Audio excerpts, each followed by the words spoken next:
মাগরিবের পরে কারোর সঙ্গে কথা না বলে এই দোয়াটি 7 বার পরে আল্লাহ তাআলার কাছে যা চাইবেন আল্লাহ আপনাকে তাই দান করবে। অভাবে আছেন, ঋণগ্রস্ত আছেন, মাথায় টেনশন, ঋণের বোঝা, বাড়িতে থাকতে পারতেছেন না, আল্লাহ সব আপনার পেরেশানি দূর করে দেবে ইনশাআল্লাহ। যদি আপনি আমলটি করতে পারেন, আমল মানুষের জীবন বদলিয়ে দেয়, আমল মানুষের জীবনকে পরিবর্তন করে দেয়। আল্লাহ তাআলা আপনার সব দোয়া কবুল করে নেবেন ইনশাআল্লাহ।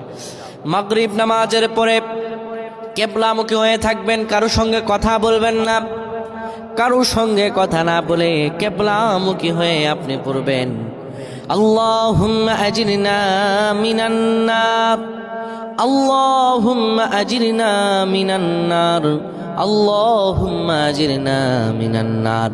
যদি এটি আপনি মাগরিব নামাজের পরে কারোর সঙ্গে কথা না বলে পড়ে 7 বার পরে দুটি হাত তুলে আল্লাহর কাছে দোয়া করেন, আল্লাহ জাহান্নামের আগুন থেকেও বাঁচাবেন এবং আল্লাহ আপনার সব দোয়াগুলো কবুল আর মঞ্জুর করে নেবেন।